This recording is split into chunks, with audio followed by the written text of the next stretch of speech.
बहुत समय पहले की बात है। एक राज्य हुआ करता था और जो वहां का राजा था वो हमेशा एक नाई के पास आया जाया करता था।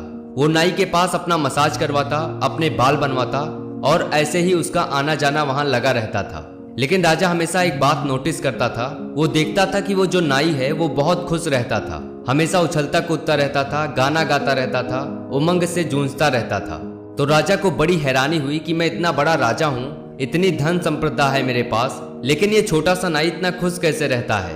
मैं तो हमेशा परेशान रहता हूँ। तो आखिरकार एक दिन राजा ने उस नाई से पूछ ही लिया कि मुझे एक बात बताओ, तुम इतना ज्यादा खुश कैसे रहते हो?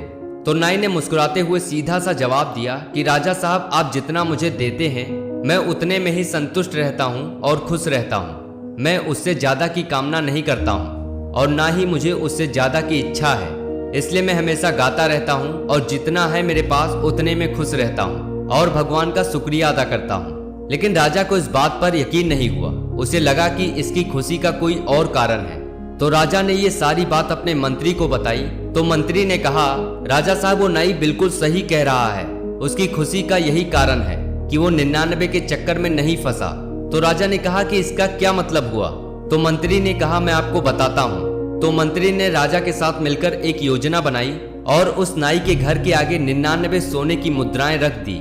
उस नाई ने देखा कि उसके घर के सामने 99 सोने की मुद्राएं रखी थी।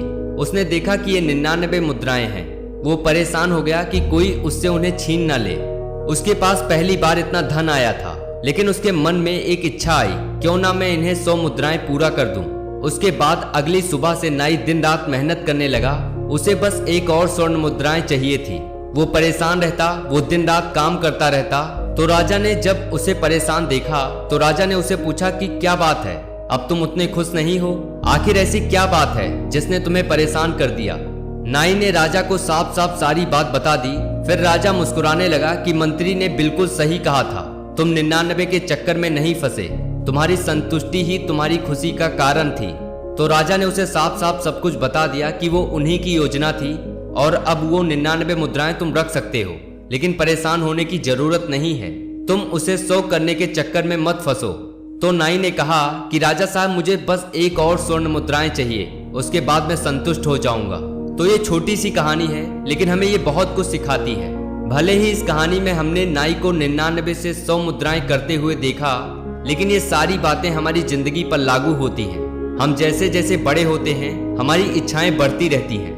जब हमें एक चीज मिलती है हमें दूसरी चीज लेने की इच्छा होती है। हम जब दूसरी चीज को पा लेते हैं तो हमें तीसरी की इच्छा होती है और हम कभी संतुष्ट नहीं होते। जब हम बच्चे थे तो एक खेल से ही संतुष्ट हो जाते थे, लेकिन अब धीरे धीरे हमारी इच्छाएं बढ़ती रहती हैं, हमारी कामनाएं बढ़ती रहती हैं और हम हमेशा इस जंजाल में फंसे रहते हैं। और इसी को कहते हैं 99 का खेल। तो आप अगर अपनी जिंदगी में खुश रहना चाहते हो तो आपको जितना मिला है उसके लिए शुक्रगुजार रहो। आप अपनी जिंदगी में जरूर तरक्की कीजिए, अपनी जिंदगी में आगे बढ़ते रहिए, लेकिन जितना आपके पास है उसके लिए शुक्रगुजार रहिए। 99 के चक्कर में मत फंसिए। 99 का खेल ही इंसान को दुखी रखता है।